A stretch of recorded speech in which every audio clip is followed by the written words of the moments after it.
Hi babies, നോമ്പൊക്കെ കഴിഞ്ഞില്ലേ? അപ്പോൾ നമുക്ക് എരിവും പുളിയൊക്കെ കഴിക്കാനാവും കൂടുതൽ താല്പര്യം കേട്ടോ. അപ്പം 90 കിഡ്സിനൊക്കെ കത്തും. ഞാനൊരു പ്രത്യേക തരം അച്ചാറാണ് ഇടണത് കേട്ടോ.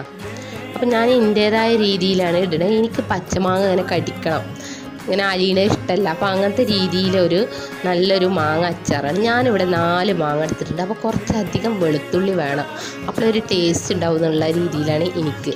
അപ്പോൾ ഞാൻ കുറച്ച് വെളുത്തുള്ളി അധികം തൊലിച്ച് വെച്ചിട്ടുണ്ട്. പിന്നെ വെളുത്തുള്ളി ഇഞ്ചി പേസ്റ്റ് വേറെ ഉണ്ട് കേട്ടോ. അങ്ങനെ ചട്ടി വെച്ച് ചൂടായി. അപ്പോൾ ഇതിൻ്റെ കുറച്ച് ചൂടേറിപ്പോയി, അതാണ് ചട്ടിൻ്റെ കോല അങ്ങനെ കേട്ടോ. അതിലേക്ക് എണ്ണ കുറച്ച് ഒഴിച്ചതിന് ശേഷം കടുകും ഉലുവയും പൊട്ടിക്കുക. എന്നിട്ട് ഇഞ്ചി വെളുത്തുള്ളി പേസ്റ്റും നമ്മൾ കുറച്ച് ജസ്റ്റ് ചതച്ച് വെച്ച വെളുത്തുള്ളി ഇല്ലേ അതൊട്ട് കറിവേപ്പില ഇട്ടിട്ട് നല്ല ഒന്ന് വഴറ്റിയെടുക്കട്ടോ.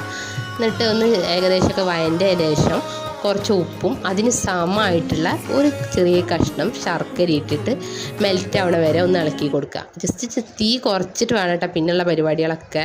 പിന്നെ അതിലേക്ക് 1-2 സ്പൂണ് മുളകും പൊടി. ഞാനിവിടെ 1.5 സ്പൂൺ എടുത്തിട്ടുള്ളൂ, ഒരു ഏകദേശമൊക്കെ എരിവുള്ളതാണ്, അപ്പോൾ അതുകൊണ്ടാണ് അങ്ങനെ ഇട്ട് കൊടുത്തിട്ട്. പിന്നെ മാങ്ങ ഇട്ടതിൻ്റെ ശേഷം ജസ്റ്റ് ഇളക്കി കൊടുക്കുക, തീ ഓഫ് ചെയ്യുക.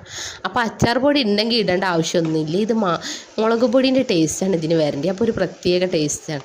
അങ്ങനെ നല്ല ഇളക്കി കൊടുത്തിട്ട് പിന്നെ ചൂടാറിയതിൻ്റെ ശേഷം കുറച്ച് സുർക്കി ഒഴിച്ചു കൊടുത്താൽ നമ്മൾ അച്ചാർ റെഡി. അപ്പം ഞങ്ങൾ പെരുന്നാക്കുള്ള അച്ചാറാണ് ഈ റെഡിയാക്കിയിരിക്കുന്നത്.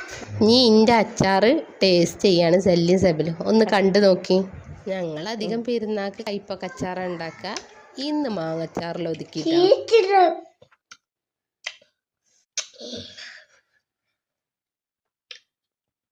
അല്ല